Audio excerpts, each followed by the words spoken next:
Warning, this video may contain content that may not be suitable for children or anyone else that is easily offended. Strong language, graphic content, nudity, bad jokes, and a possible idiot, aka myself, may be featured in the following clip. Viewer discretion is advised. Channel is not responsible for any damages that you receive watching this video.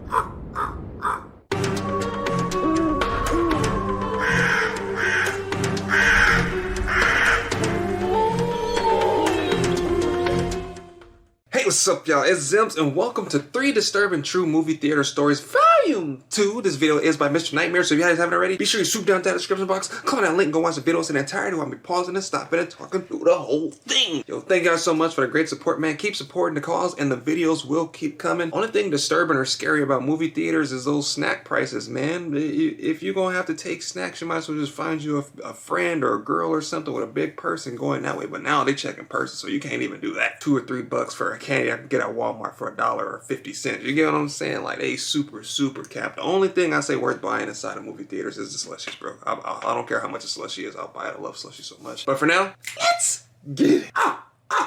Story 1 by Alex TV. Took place back when the first Insidious movie came out. Ooh. My friend Charlie and I went to see the 10 p.m. screening of it at one of our local movie theaters. Very good movie. The theater we went to went out of business years ago, likely due to the fact that it didn't get enough business. The theater was completely dead, aside from maybe 3 or 4 other people at most. That's the best time. This night was no exception. Besides Charlie and I, there were 2 other people in the theater.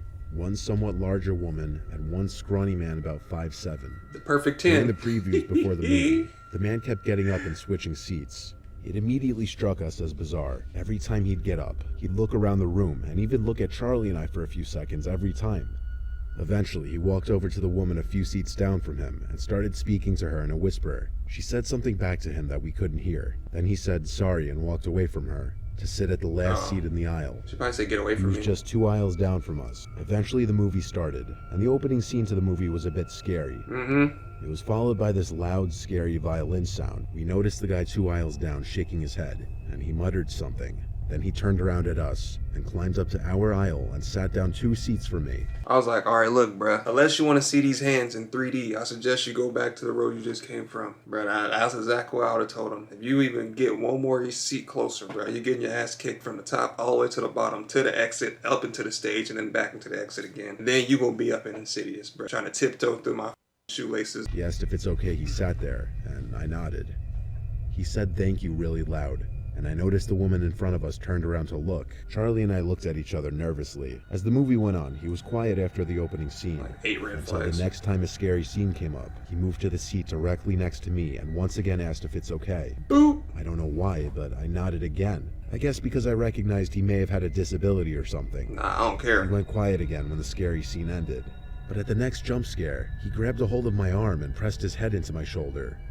I shook my arm to get him off and said, "Dude, get off me." He apologized and said he's just really scared. I looked at him and he just scared me. He seemed off. Way off. Oh, you think so? He told me he would stop, and he apologized again. But when another scary scene came up, he grabbed my arm again. This time he started rubbing my arm a little. Nah, I told bruh. him to stop again. Then Charlie and I got up and walked to a different aisle. A woman in the theater got up and left. I'm guessing because she was uncomfortable. As we were in our new seats, he turned to look at us for a while. Tried our best to ignore it, but it was too much. What do you... I say this all the time, but it's just like, why? Like, wasn't that not enough red flags? Like, this dude is moving seats throughout the whole movie theater. He sits close to the other lady. She tells him to move. He ends up finding a seat next to you. Then you tell him it's okay. And then he grabs your arm, and you're just still letting him sit. Like, what? Is it really people that exist like this? Like, are you really that, like, stupid? Oh man, I cannot. I think I'm the only person that would just reach out and say something like this is dumb. Like, it's just, I'll just say that because he had a dis. It don't matter, bro. He knows what he's doing. That's why he keeps getting closer and closer. We got up and started walking out of the theater. He got up as well, asking where we're going. He asked if he could take us out for dinner. Charlie said, "Nah man, we're good, thanks." And we walked out. We walked through the empty movie theater hall and heard the door to the room we were just in click open. We turned around and there was the guy, peeking his head out from the door. Charlie and I walked faster now to the lobby and told the girl at the front desk about the creepy man making everyone uncomfortable. She gave us a refund because the woman before us also complained about him. We then left and started walking to Charlie's house, hitting his vape pen and just talking about how weird and creepy that was. We were somehow able to laugh about it, even though we were also pissed that we just left the movie halfway through. There's nothing funny about On our that. walk home, we both stopped. when we heard a rustle in a bush about 10 feet from us, and a muffled little laugh sound. Charlie pointed to a bush in front of a house. We could see that man from the theater creepily poking his head out from a bush. He asked, "Where are you guys going?" He said it with his tone that said everything to us, that we needed to run. We sprinted all the way down the street till I felt like I was gonna throw up. Luckily at that point, Charlie's house was right there. We weren't being followed anymore. He looked weak and probably not fast anyway, but we weren't risking getting shot or stabbed. Something was very off about that man. Maybe he was drugged out, or maybe he belonged in a mental hospital. No.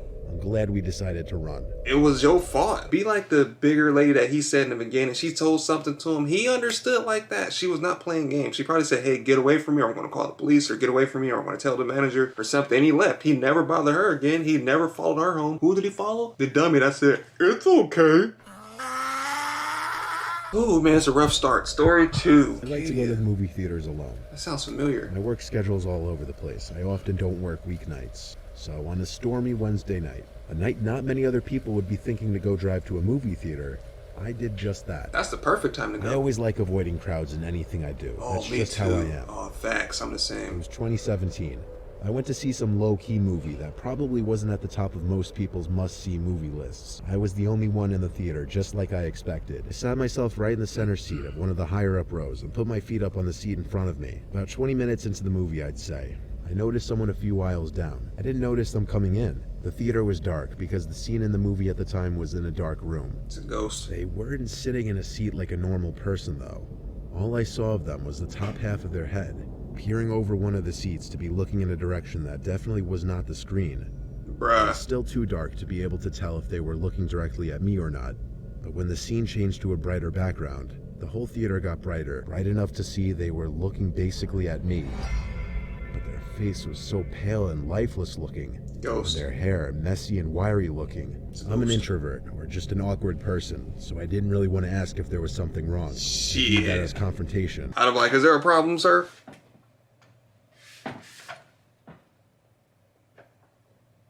Don't let it be in the movie theater with my mom, bro. Oh my God, don't even stare at my mom. If my mom looks like this, and she looks back and she see looking again, she's like, "Can I help you?" I feel like, oh my God, not again, please, not here.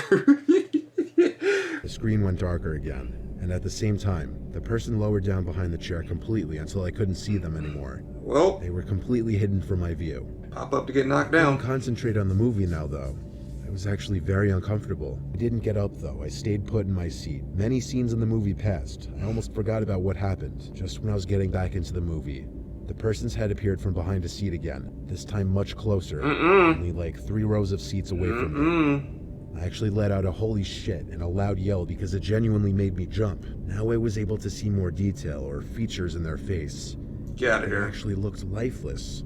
Their eyes motionless, hung open. But still, I somehow couldn't tell if they were looking directly at me or not. Now I could better see it was a man with long, unkempt hair. I noped the F out of my seat and down the row to the exit. I had to pass the row in which the person was in to get to There the you exit go. door. As I passed the row, I looked down it.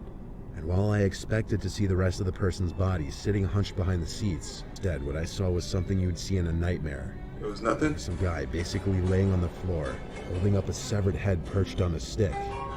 I didn't stick around to see if it was some sick joke or if the head was real or not. I ran for it through the exit door, and I ran out of the back exit of the building to the parking lot. Drove home in a panic, heart racing. It Oh was so my real. God.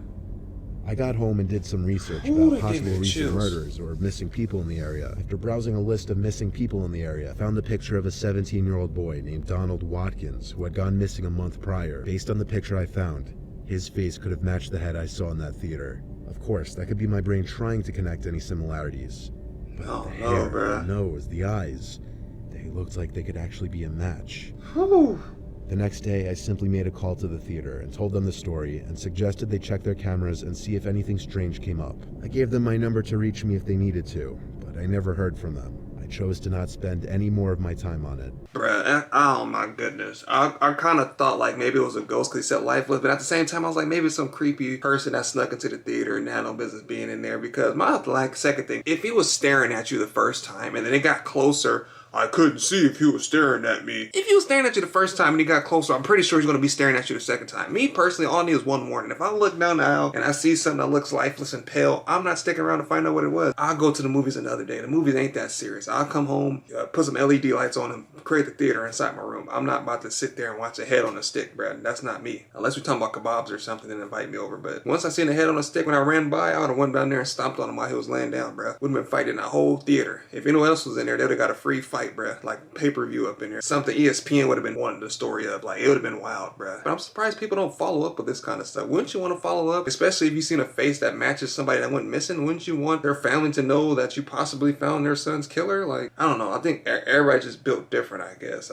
Me personally, I would want to know what happened or what was going on. In the movie theater, they messed me back. I'll be like, okay, if you want to mess me back, I'll just tell the news or tell somebody else. Like, find out more. Story 3, Anonymous.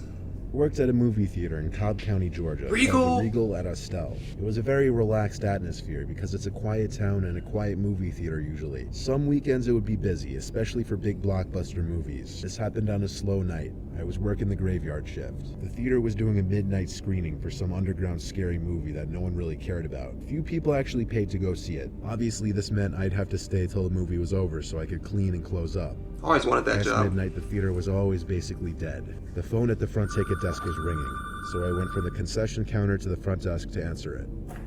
After saying hello twice, some creepy, distant-sounding voice asked me what time we're open till. By distant, I mean I actually felt like he was whispering into the phone, or like his face was 2 feet away from the phone. When I told him the midnight screening ended around 2 a.m., he said, "I'll see you soon." I opened my mouth and went, but I didn't actually know what to say. He hung up. I didn't like the sound of that, "I'll see you soon." I went back to the concession counter to just scroll on Instagram and other time waster apps on my phone. Then the phone rang again. I didn't want to answer it because I somehow knew it would be that guy again. No one calls a movie theater that late. For real? Still, I went to answer it. Oh my Like god. the first time, I didn't get a response till the second hello. And it was the same guy. He said into the phone, "I'm on my way." I replied, "Sir, the movie already started. There's no point in coming now. I won't even be able to give you a ticket this late." He hung up. This had to be a joke. Red Must have been one of my flags. friends. The voice just didn't sound familiar at all. As the movie was nearing its end, I started vacuuming the lobby and halls, then went to cleaning the bathroom. As I was cleaning the bathroom, someone came in and went to one of the stalls. That meant the movie was likely over, so I stopped cleaning to go back to the counter. People were on their way out, so yes, the movie was over. I waited till everyone was gone, then locked the door. All I had left to do was clean the theater, which wasn't a big job because there were so few people in there. I brought the broom in there and scanned the aisles for trash. There was a little popcorn here and there and some wrappers. It would have been a quick cleanup, but I didn't finish it. I heard this freakish giggle sound. My head jerked to the left to look down the aisles of seats. "Is someone there?" I asked. I hurried out of the theater with a broom and scooper, ready to use the broom as a weapon. There we go. And as I was back in the lobby, the phone rang again. It was like perfect timing. I ran to answer it, and without saying anything this time, the voice said, "Why'd you leave the theater?" I hung it up and called the police, asking them to just get here fast. I waited in my car until they arrived, then told them about the calls and the laugh in the theater room. The police asked me to calm down and check the number from which he was calling and see if I recognized it. So I went to the call history on the phone, got the number and put it into my phone. And it was the number for one of my close friends, Joe Peterson. That explained it.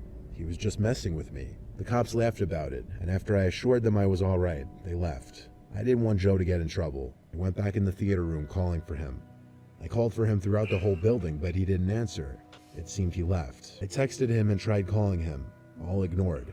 I went home after locking the place up. The next day I went to his house just to talk to him because it seemed he was ignoring me, but he told me he lost his phone, that he thinks it was stolen by someone at the bar. He didn't have Find My iPhone enabled, so he couldn't even track it or disable it. I couldn't sleep for nights, worrying that I was followed home by whoever had his phone. Being one of Joe's female friends, whoever stole his phone must have went through our conversations and gotten enough info to know where I worked. That horrifies me. I requested to my boss to stop doing the late night shifts for that reason. What? I didn't work there much longer though. If anything else ever happens, I'd update.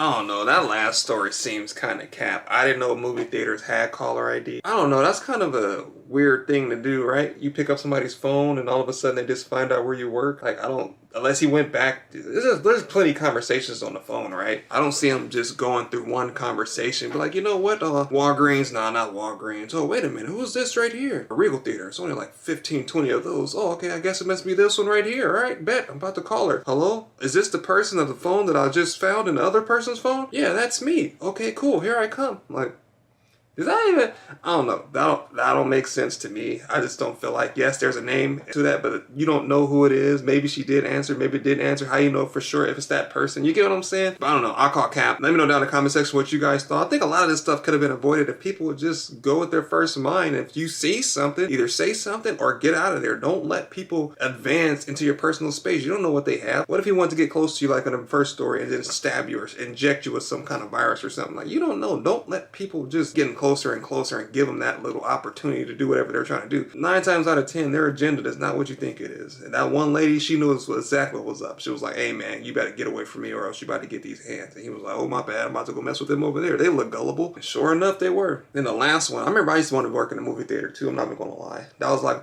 my dream job. Like, dang man, you know, getting discounts on movies, because I love movies. Getting discounts on movies and just going up and just scooping up trash at the end of the theater, at the end of the movies. Man, what? But if you guys enjoyed, make sure you hit that like button, hit the subscribe button, support your boy. This video was by Mr. Nightmare, so if you haven't already, be sure you swoop down to the description box, comment on that link, and go watch the video in entirety while me pausing and stopping and talking through the whole thing. Thank you guys so much for supporting this video. If you guys enjoyed, make sure you let me know down in the comment section. If you have any recommendations, let me know down. Oh, shoot. Let me know down in the comment section as well. And if you guys are new to the channel, my name is Reprisalzems, and welcome to the crow's nest. But again, thank you guys for watching, and I'll see you guys next time. Let me know down in the comment section which story you thought was scary and which story you thought was kind of like fake, or which story did you think could have been avoided, or which one was just the worst out of the 3. Whatever you choose to answer to is fine with me.